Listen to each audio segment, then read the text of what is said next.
Good afternoon and welcome to MAGFest 2022. How's everyone feeling? That's exactly what we're here to hear. We are here doing the Adventures League 101 panel. You find yourself in a convention hall with three people in front of you. They're going to take a moment and introduce themselves. Hi, I'm Adrian. I've been I first played Adventures League here at MAGFest, 5 years ago? But since then, I've done a number of things. Run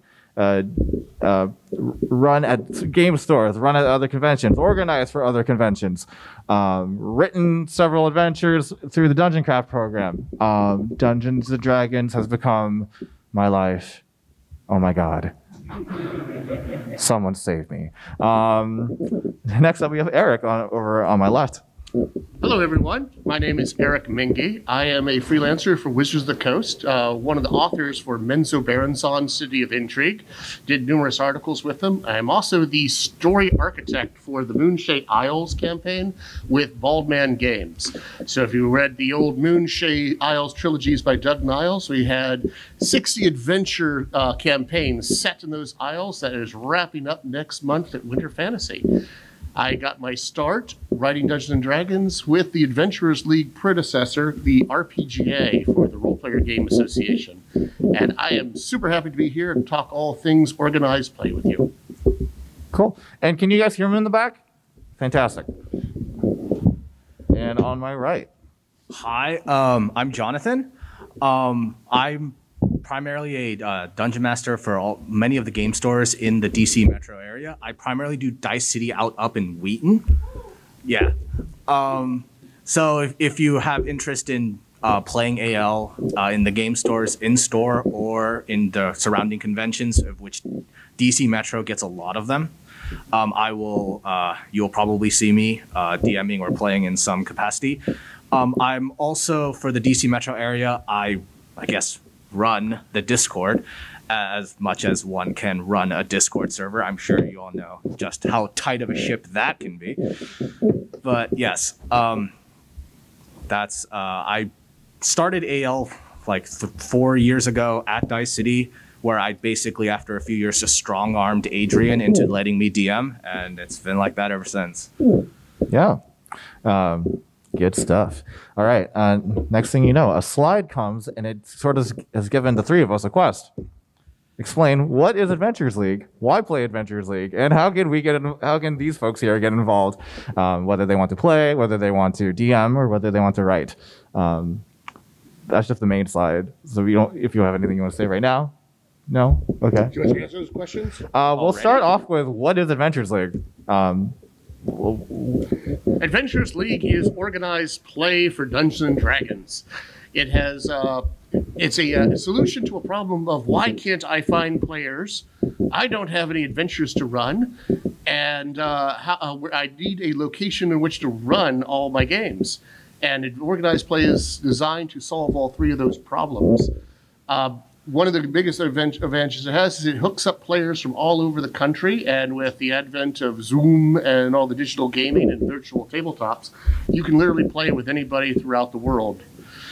It also helps you find DMs because we have a virtual tabletop game day every day that you can also go to our Discord and find dungeon masters that way.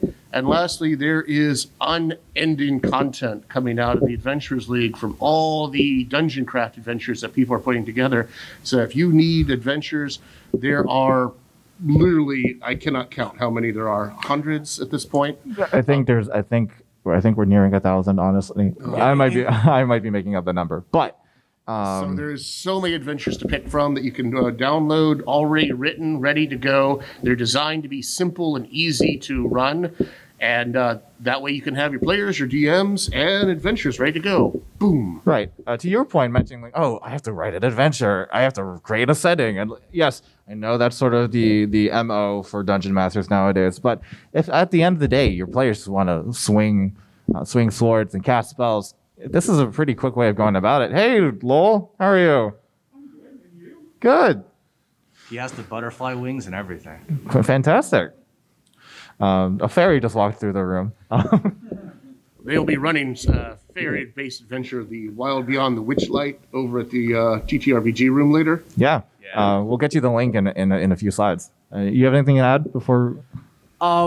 It's just Eric hit it on the head. It's a way for people who to have like a standardized rule set or play set. And the advantages of having that standardized rule set is Adventures League allows you to play your character through most settings that offer AL content, whether that be other conventions. If you play like normal D&D, that's not AL. You might have to start at level 1. You might have to start at their level. You might not have a character you want to play. Many of them will give you pre-gens, and some people might not feel represented by the characters offered. Adventures League lets you, as you play through game stores, conventions, and even at home, there is no requirement that it has to be a public setting. You can customize your character within the rules of Adventures League to better represent your character and take them with you. And you sort of like have that character grow from level 1 all the way to level 20 and just have that experience. Because, we've all had that homebrew that was supposed to go from 1 to 18 and died at like 8. That ended, the campaign itself ended at level 8. Sometimes it died at 3. You got 8, huh? Yeah. Wow. No, 8. Lucky duck. What luxury is this? But yeah, sometimes it do be like that, and AL is one way to sort of avoid that and continue playing your character with different people, with different DMs and different DMing styles, and that's one of our goals. Yeah. So the next question was, why play Adventures League? And I think you kind of have hit it on the head. These were set up by Chris Tulloch, who is sort of like the big AL honcho over at Wizards of the Coast community. The ability for people to come together from all walks and sort of build a community around it. So sharing experiences, people coming to the table, playing the same adventures means that if I'm playing Strahd and he's playing Strahd, even though we're not at the same table, we're able to talk about it. Same for any other adventure.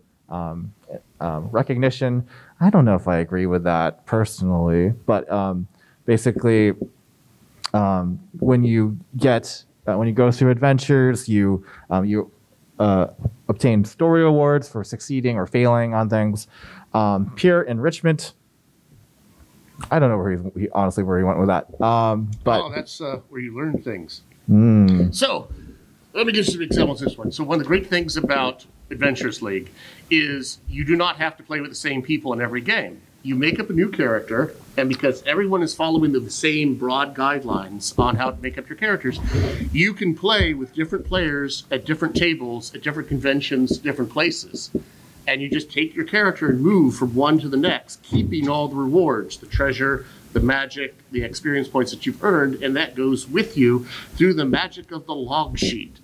And the log sheet is just literally just a database that you go through, and on your piece of paper that says, I played this adventure, I got this magic item, and I need to move this, and this amount of experience points. And you just have a list. And so whenever you show up to another AL table, you can play a character of higher level, even though you've never played with that DM and with those players. So this gives a tremendous flexibility. So if your table does not want to continue anymore, but you do, you can take your character and go to another one. Or if you only play once a year at MAGFest, the same 5 people don't have to be at MAGFest every year. You can sign up with another 5 people and get another awesome DM, either Adrian or Jonathan or whoever else we have strong-armed in helping run for us. Or Lowell, hi. Or bribed. So that is the magic of AL, is its flexibility. And for peer enrichment, because you're seeing people you don't play with all the time, you see new ways of playing. Exactly. New DMs, new tricks. Like, I pick up things constantly going to these adventures. The latest craze that I think is great is putting the little table tents on top of the DM screen that is the initiative order, so that players can see who's going next, and that helps combat move fast. And that's something that just developed in the past 2-3 years. Yep. And people are constantly coming up with new ideas, and it's kind of like crowdsourcing Dungeons and Dragons, where all these DMs have different ideas, and you trade from each other and you talk to each other. And that's what he means by peer enrichment. Exactly. So learning from each other that way.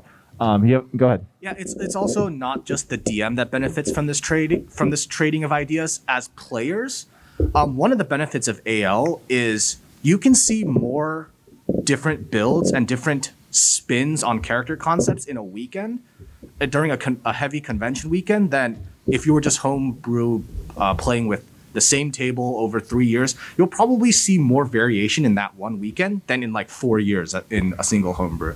And one of a few drawbacks of playing with the same table with the same DM with the same players is sometimes you get to think that like that way is the way to play D&D, or like certain characters or certain builds are more effective than other effectives, and then you just realize by slightly changing a few things, slightly changing the party composition, sometimes changing the party size, sometimes changing the DM and his DMing style, you'll go, oh wow, I've never seen characters played this way, or I've never seen a character that I normally in my group thought this character was not very good, or this class is not very good, actually shine in their various different situations.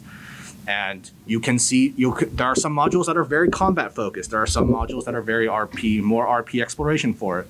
There's epics, which have introduced a bunch of other rules that can put tight windows of time for characters, and you really get to almost like stress test a lot of different characters and a lot of different builds that sometimes taking it slow with a homebrew over 3 years just doesn't let you do, because you don't want to spend 2 years just to find out that a character doesn't really work how you like it to at a certain level, at like level 12.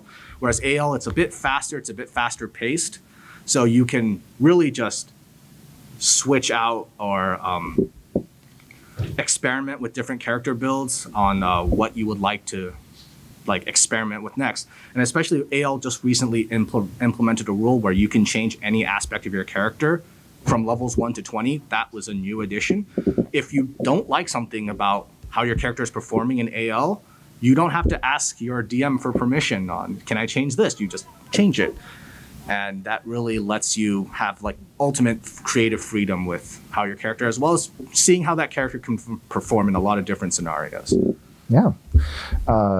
That's fantastic. You've hit every point I would like to make. I also feel like I learned so much from a given D&D weekend at one of these conventions, more so than I did ever doing homebrew. Moving on. Content, bite-sized play. Yeah, om nom nom.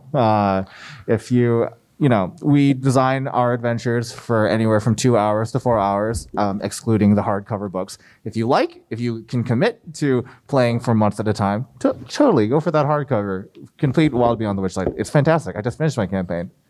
It was tons of fun. But if you can only commit to 2 hours at a time once a month, you can engage with Adventures League as much as you can, as you're able to.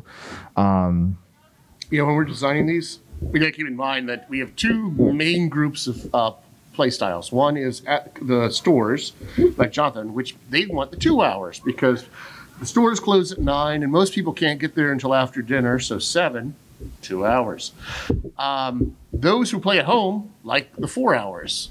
And so we tend to have adventures both at the 2 hour and the 4 hour marks, but because it's your game and you can play it how you want, you can tweak these things as much as you want. And there is no set time limit, but they're for the most part set up for a single evening or entertainment. Exactly. Great. Feedback loop. The way Chris Tulloch sort of outlined it in his article was that when we're debuting adventures at these conventions before they get published, this is often an opportunity for authors to garner feedback on them, edits, whether something was too hard, whether something was too soft, whether this was inappropriate for a public setting, or ways that any adventure could be improved. And and from the author perspective, we can take this, adjust this as appropriate before we publish it online for the general public to purchase.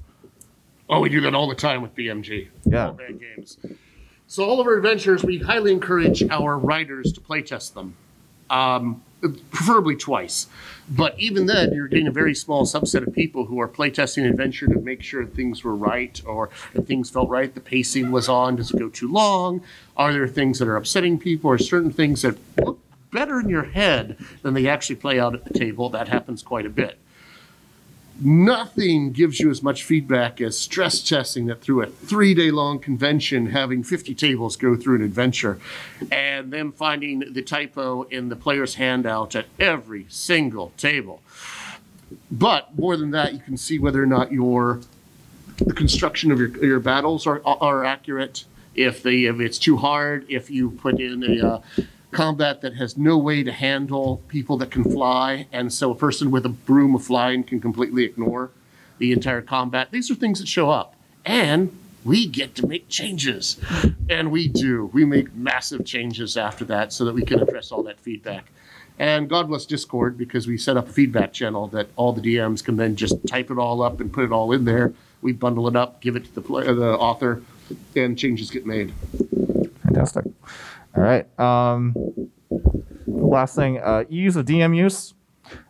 Again, you don't have to create a whole setting for your characters. You don't have to plan out everything. If someone else has written it for you, you probably will adjust it and try to put your own voice on any given thing, any piece of paper, any module. But you know, I can be handed an adventure from Baldman Games and run it for a group in 30 minutes. Honestly, that's our goal.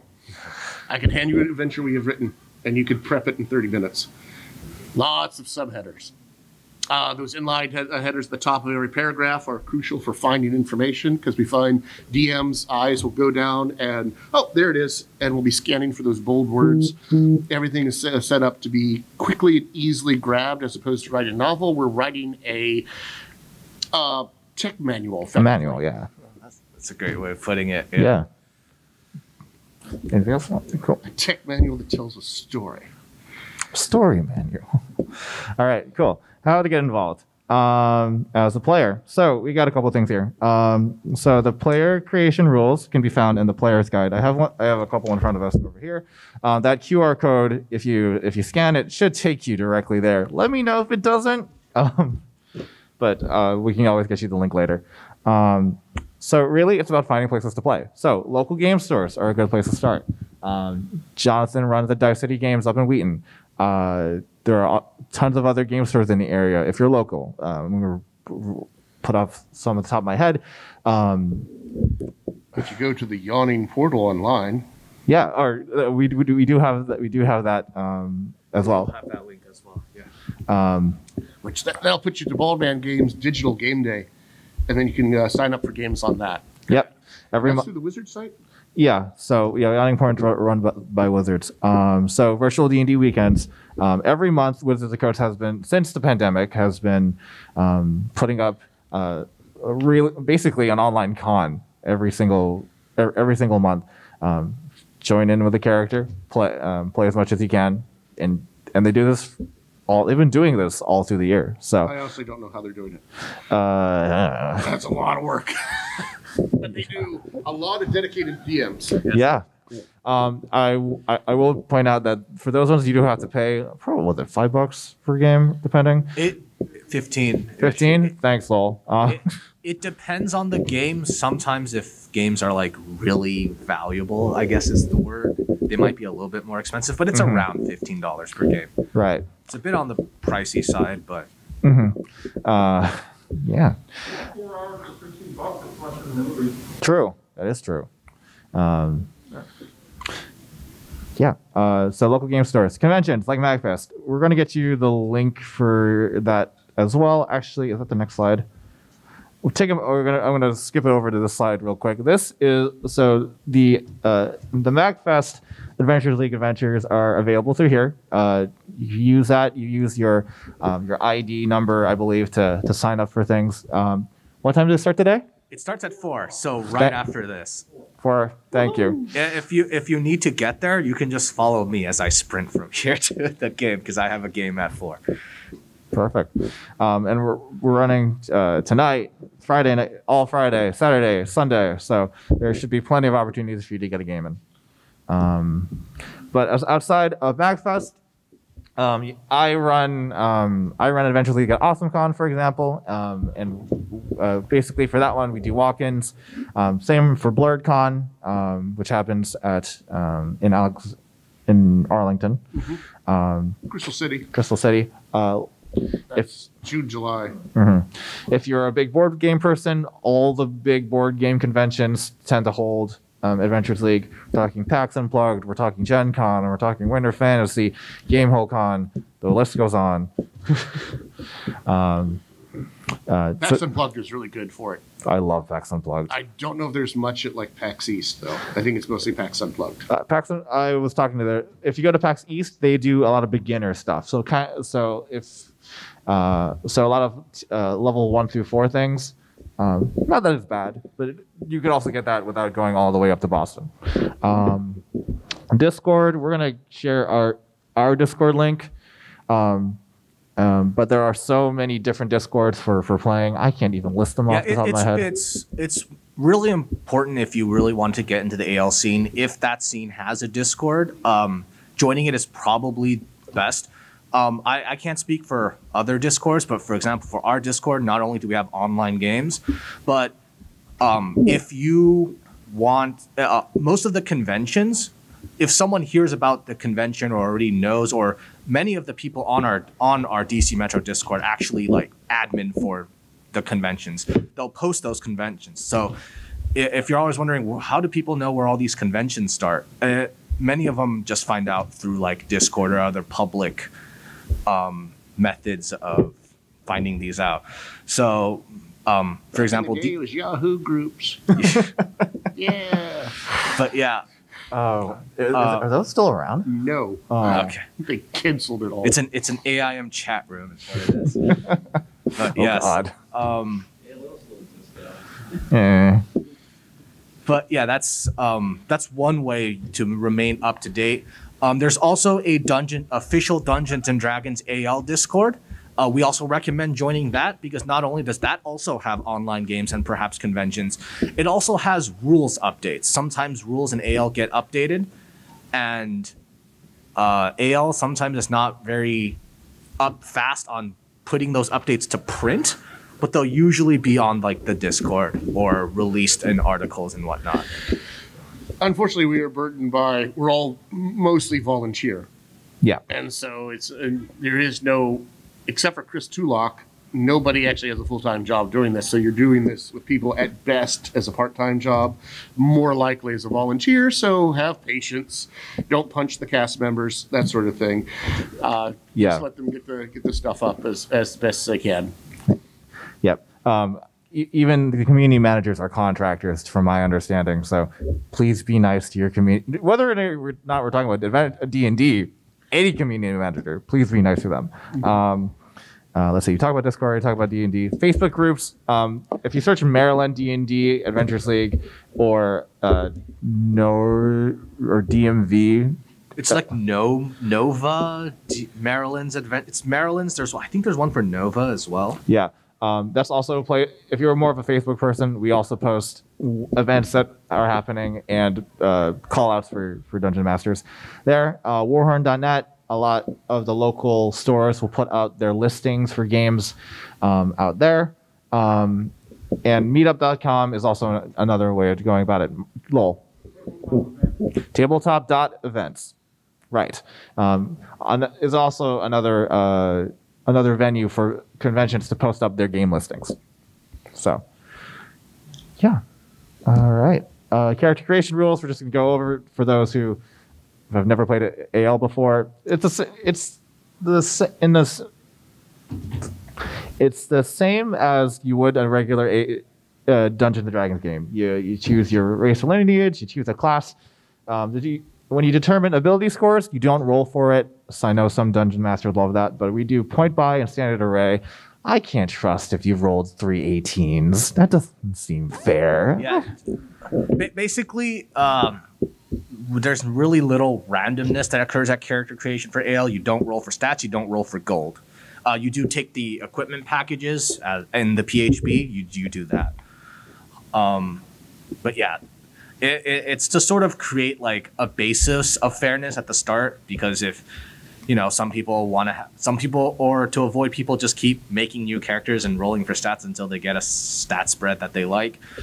We try to enforce some sort of standardized power level between characters at level 1. Yeah. As much as we can. Obviously, 5th edition is not a perfectly balanced game, so. Mm-hmm. Right. When you're doing your describe your character part, don't choose an even alignment. We're playing in a public setting. We're not going to entertain you murdering my NPCs, or at least the quest givers. And that includes the chaotic neutral that is actually evil. You know who you are. Totes. All right. Because these adventures are often set in the Forgotten Realms, stick to the deities from there. Oh yeah, that's a quick little thing. Probably should touch on. Go ahead. Most of the Adventures League is set in the Forgotten Realms, which is the largest setting for Dungeons and Dragons, but by no means the only setting. Those among you who are Greyhawk is near and dear to your heart. I'm sorry. Yep. Adventures League does not go there, but we do go to Eberron. Yep. We have a whole campaign set in Eberron. We also go into the Domains of Dread with the Mistwalkers campaign. So if you got your Ravenloft Gothic Horror Jones, they can do that as well.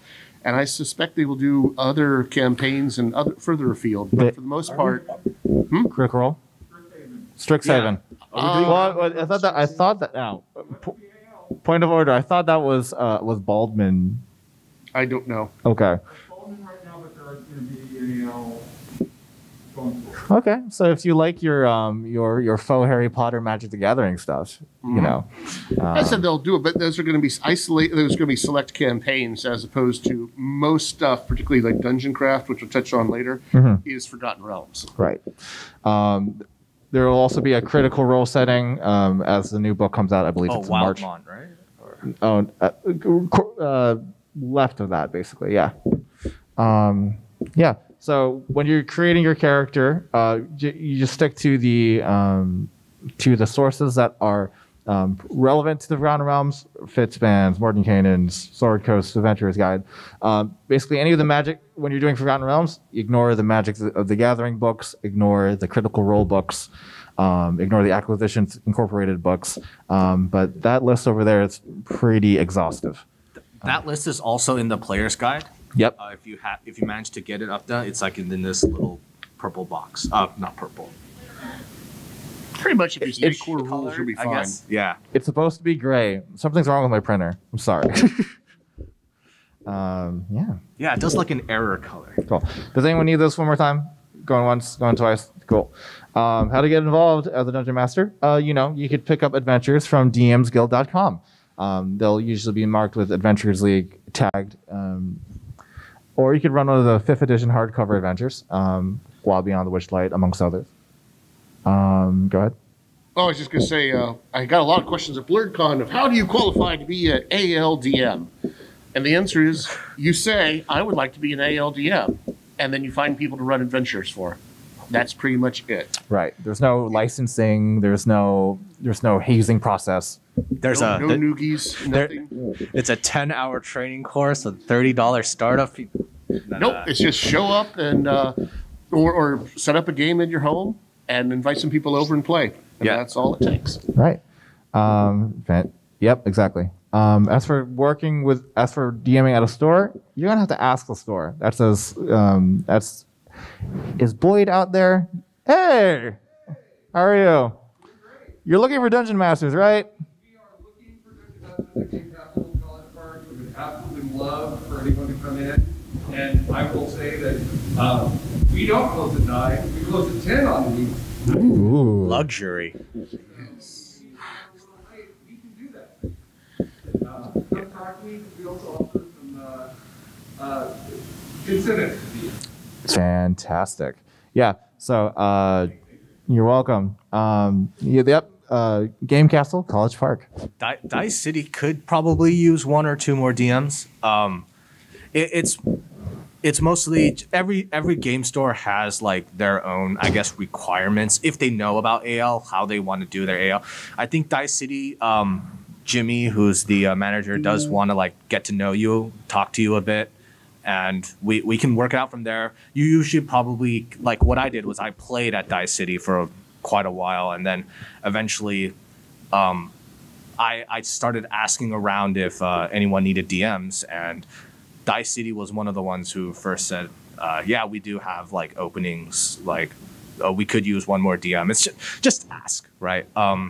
It's honestly, we tend to have a DM shortage more than a player shortage. And if that sounds awfully familiar to you homebrewers, yeah, some things change, some things stay the same. It's the best way to put it. Fantastic. Yeah. Discords, if you're looking for players, just find your local Adventures League Discord. We're going to post I have the link to ours up here. I'm the only one running, seems like, on it most days. For the DC one, I'd love more. Herald's Guild. Yes. You want to talk? Oh, the Herald's Guild. So I remember I always said that you didn't have to qualify or do any training classes to be a DM, but you could if you wanted to. That is where Baldman Games steps in. We are the group that is an agents of Wizards of the Coast that run Dungeons and Dragons at Gen Con, Origins, I think PAX Unplugged. Yeah. Oh, no. Winter Fantasy. Nope, not PAX Unplugged. Winter Fantasy. It's TRA for that. So, though, we have a training program called the Herald's Guild, which is to help newer DMs get more experience. It's completely optional. It's designed to create a mentoring program where you can learn the tricks of the trade from various DMs who have been doing this for anywhere from a couple of years to a couple of decades. Sometimes longer than that. So it's also available through the Baldman Games Discord and their website, which you can find that through the Adventures League Discord, or if you just do baldmangames.com, you can find it there as well. And those are a lot of opportunities for learning more about Dungeon Master tricks and tools and skills that we've developed over the past 3 editions since we've been around. Yep. I don't believe we have the Herald's Guild Discord link in this slide, but if you stick around after and ask for it, I have it here on my phone. So we can get you there. And honestly, a lot of these cons, they'll tweet out, these bigger cons will tweet out, hey, we're looking for Dungeon Masters. We see this with PAX Unplugged. We see this with Gen Con. Twitter seems to be a way of trying to cross over to other people and, hey, we're going to try to pull you in for us. When you run for conventions, oftentimes they'll have like a threshold of, if you run X number of hours, you'll get in for free. That's how we got our staff badges, for example. For each convention, that has a different requirement. So as long as you DM enough for it, that's a nice perk. Sometimes conventions will get product support, so you might get a free book out of doing it. So it's something to think about. Gen Con is famous for that. Gen Con is great for that. You come home with swag, multiple books, plus whatever else they're giving out, dice, figurines.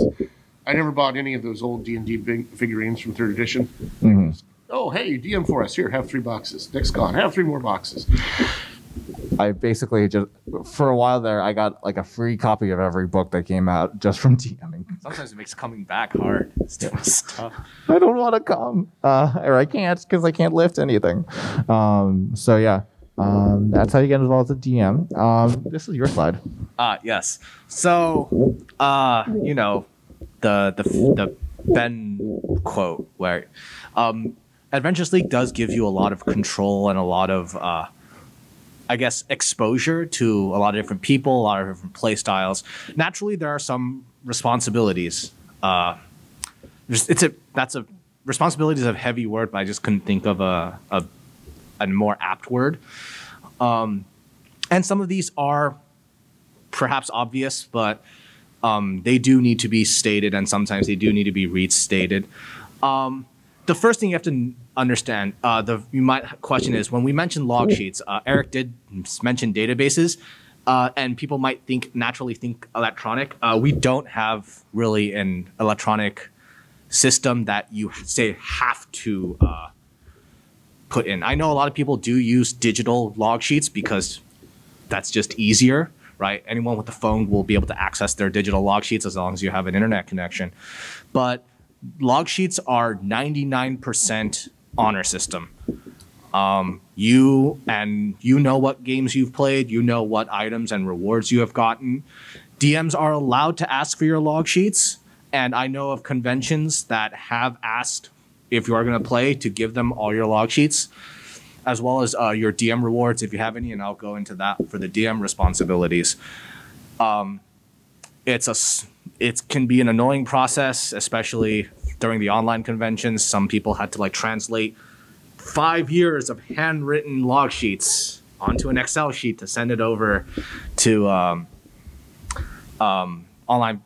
And we just want to avoid that as much as possible on the AL side.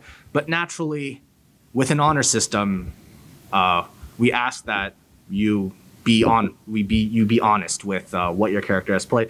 Don't say that your character has played adventures that they have not played. If your character failed or got a sub-optimal ending for an adventure, don't say you got the best ending. Don't say you have magic items that your character did not get legitimately. Things like that. Also, remember that for a lot of people, this is not always true. Some people do play AL like they play a homebrew in their homes with their friends and with the same people. But for a lot of people, you're playing in a public setting and you're playing with people who might be complete strangers. So things that you might normally take for granted in a homebrew game do not apply to Adventures League games, right? So always be careful. We have this thing called an X card. Every DM implements this slightly differently, but we do take potentially making players uncomfortable very seriously.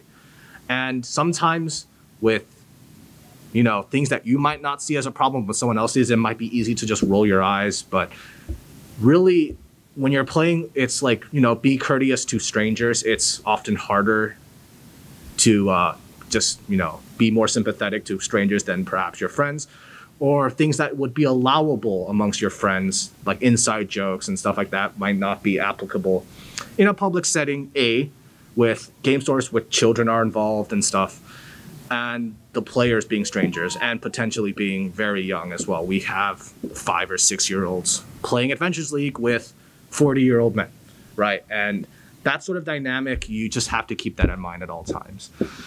As a DM, DM rewards. For Adventures League, DMs do get rewards to sort of help them with the fact that they're not playing the adventure, so they're missing out on those rewards if they were playing. So to counteract that, we give DMs rewards.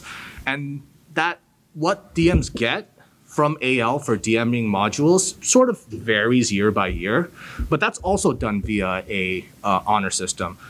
We don't ask DMs to post on a database or on the Wizards of the Coast forum about what they did and what they earned. So it's very similar to the players' log sheets. As a DM, don't say you've earned rewards that you did not earn. Especially in the past, we had some rewards that were very powerful that allowed DMs to get character options that normal players didn't get, but they required hundreds of hours of DMing over that year. So, just be honest. Be a good person, right? Yep. And a lot of these roles can just be a good person. Right. Yeah. Another thing on the DM side is there's no rule against checking every player's log sheets and micromanaging every character's log sheets. From my experience, I would avoid that just because at a certain point, you just have to accept that this is an honor system. And if it looks right, you should just take it for granted that it is right. Obviously, if a character at level 1 shows up with a 20 in a stat, something's wrong, probably. And then you can ask, don't accuse them. They might have just not heard that you can't roll for stats. When it comes to new conventions and stuff, I expect someone at my table to have rolled for stats. It's an expectation at this point. It's just, Also, this applies to both players and DMs. Please try to familiarize yourselves with the AL rules and 5e rules in general. If nothing else, it prevents the game from slowing down.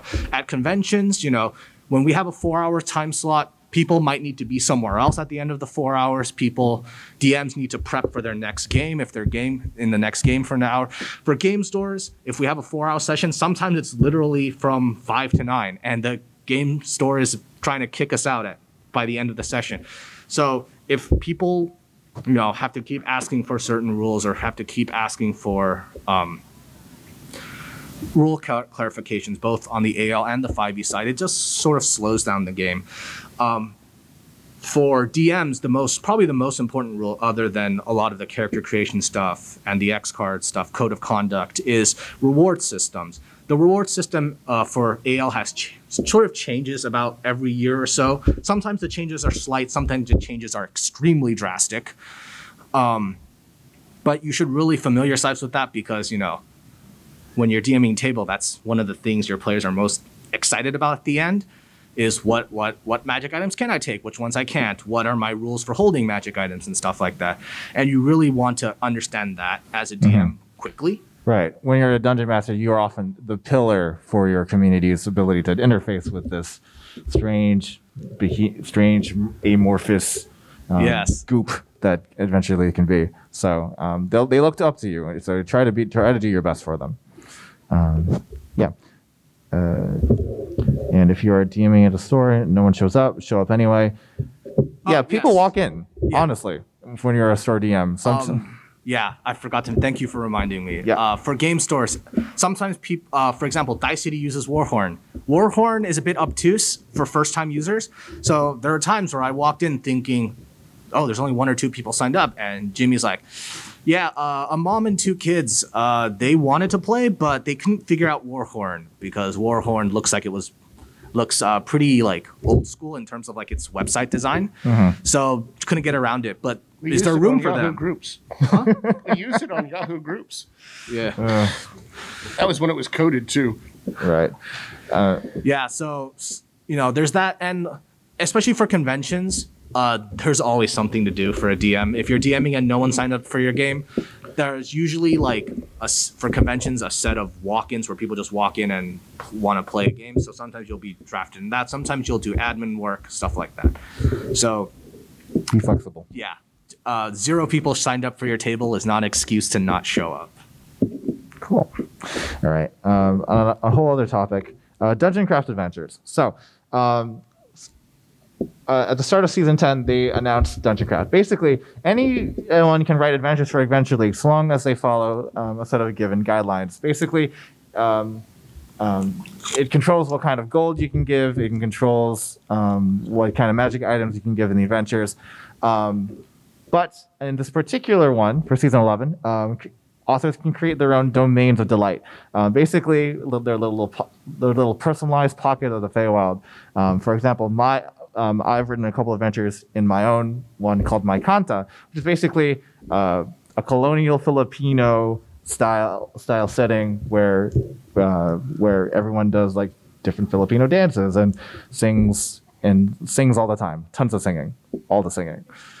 There was one where like the place and the people were like half food, and I ran that one, and describing the people, it was funny because the players had like this mixed emotion of like enrapture and terror at the same time, where people had like lemon wedges for eyes. And so you can get pretty creative with Dungeoncraft. There are some things that, like I said, for standardization's sake, that they do restrict you, but sometimes you can really be crazy with them. So, give it a shot. Some seasons are different than others, and when it comes to player created content or community created content. So, always be on the lookout. You don't have to, run only published stuff in AL. Right. So this is our one window of opportunity. Go ahead. Well, that's a neat bit of Dungeoncraft what I really like about it. So with Adventures League, you get the core adventures, which this season, and their seasons are yearly, so we're up to season 11. They are based upon the core book, or sometimes they have a series of core adventures that tie into the book. So this year it was Wild Beyond the Witchlight, so it's all going to be fairies. Last year it was Rime of the Frost Maiden, so it was all about Arctic cold horror. And then before that was Tomb of Annihilation, which was Indiana Jones and jungle traps and tombs and ruins exploration. You went to hell there sometime as well. You know? Yeah, that was season 10 or 9. Season 9 was Avernus. So you have the core up there. Then you also have weirdos like us at Baldman Games and GameholeCon who have their little sub campaigns of Where the Moon Shays and GameholeCon is down at the Bandit Kingdoms.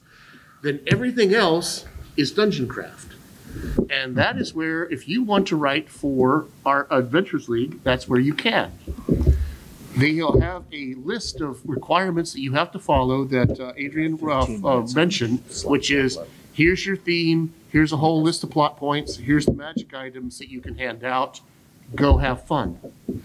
And if you want to, you can then take that and upload it to dmsguild.com and sell it, where people will give you actual money. Yep. Oh, we might have forgotten to mention that part. Yes. Yeah, so you want to make a little dough. Now, I will warn you, there's a lot of competition, so you might make dozens of dollars. Because unless you get a huge spike, but for the most part, their sales are kind of low. But it's been pretty competitive, I will say. you can upload it there, and that way you can have all your friends download it. Other people can play your stuff. It's a great way to get your name out there, and also to practice designing dungeons. Yeah. Mm-hmm. Capitalism.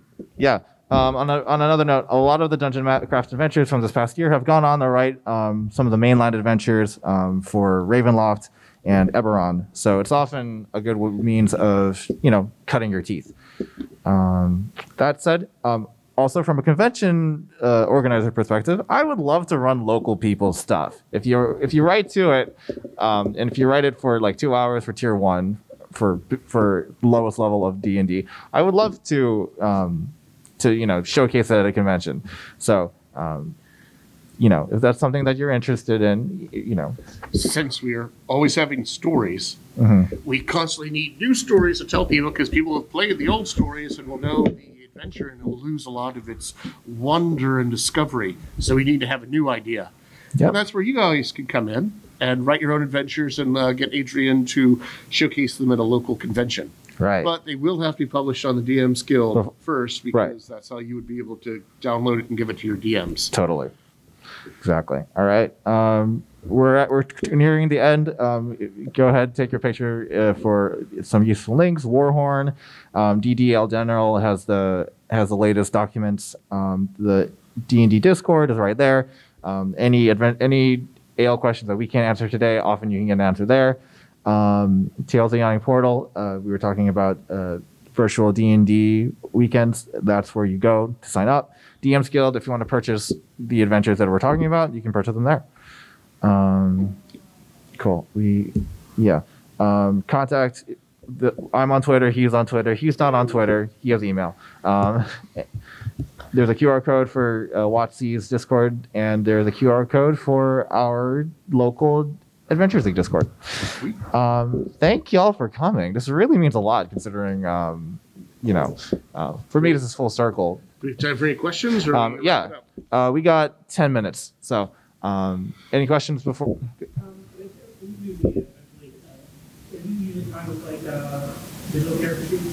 Yes. Yes. There's Generally. no rule restricting it. I use it all the time too. So no big. Yes. Well, as outlined in Tasha's. Yes, the Tasha's Artificer is allowed. Yeah, I'm not sure if there's any. Mostly because I don't care about this particular class. Also, generally speaking, if there are multiple versions of a character, like there are 2 Blade Singers now, the most recent one is usually the one that takes precedence. So Tasha's Blade Singer is used instead of.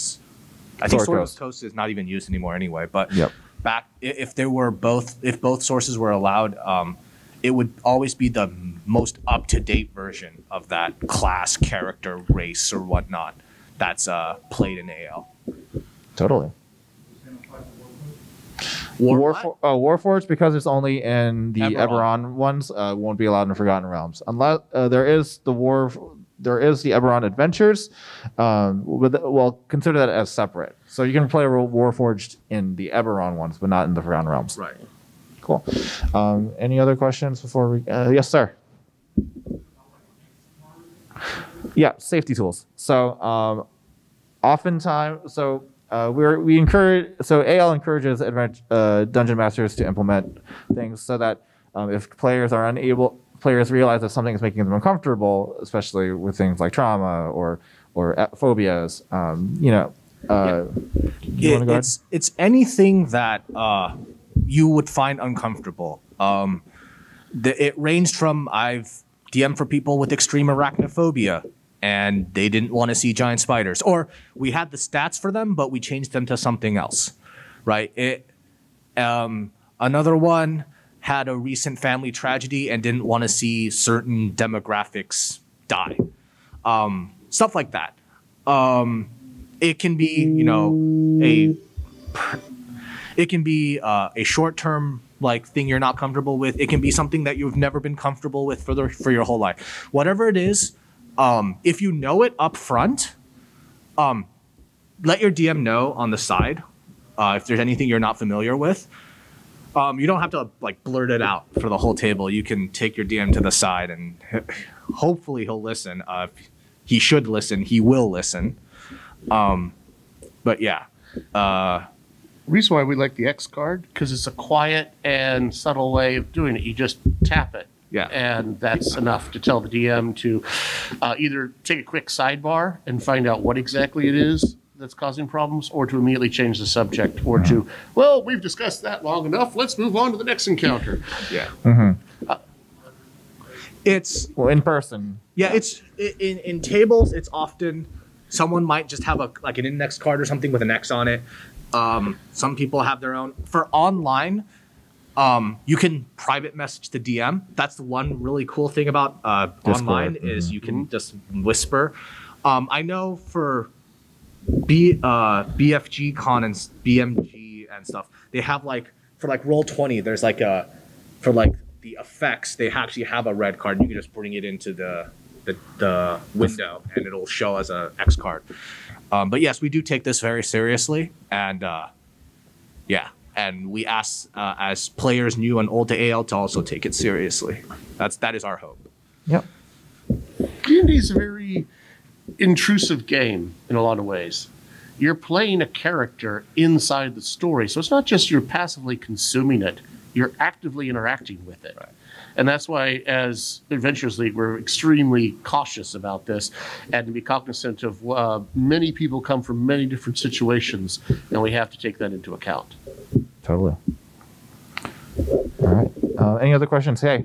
So, I've never done an Adventures League campaign connection or anything, so I don't have a character. Is the Lost Things the only one that you have that's So you can create. So when you're playing Lost Things, you can create a character at the table. So that's totally fine. If you've never created a character before, yeah. There are other adventures that you can play. If you can make the time to create one, totally go for it. Actually, I will point out if there are things from level 5 through 10, you can create per the current rules. You can also create a 5th level character if you would rather do some high level hack and slash. Right. Lost Things is a 0 level game. And you're going into it as a child. You don't even have a class. So. It's a very intro thing to get you into the season stuff. There's a character checklist that you use that'll help you decide what kind of class it will be. Don't come into the first 30 minutes of the 2 hours is character creation. Yeah. It's literally session 0, the module. Yeah. It's probably the best way to put it. Yeah. Don't let it turn you off from playing. It's actually a lot of fun, I will say. It's a great story. It's fun. I love it. Yeah. Yeah. Yeah, totally. So go for it.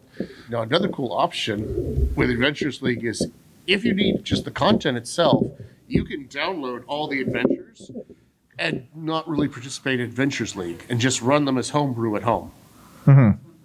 It's Yeah. if you like, I want to have Warforged, damn it, and see Warforged.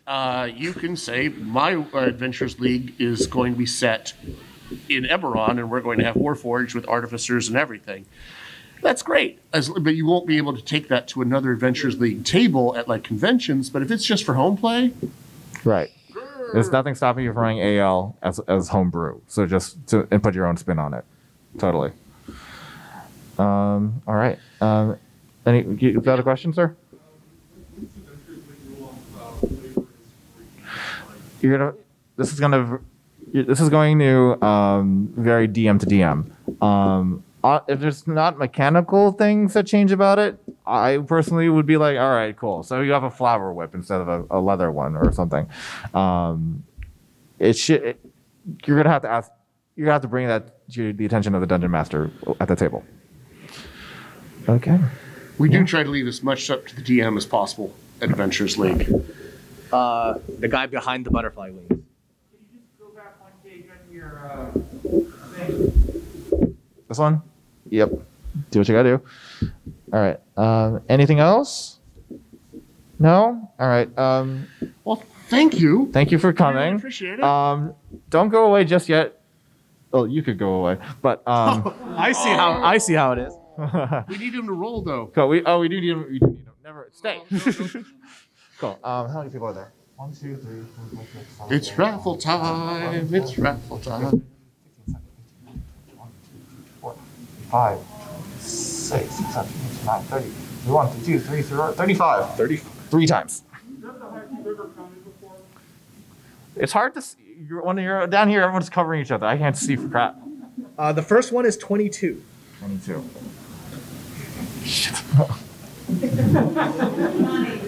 We're on YouTube, darn it.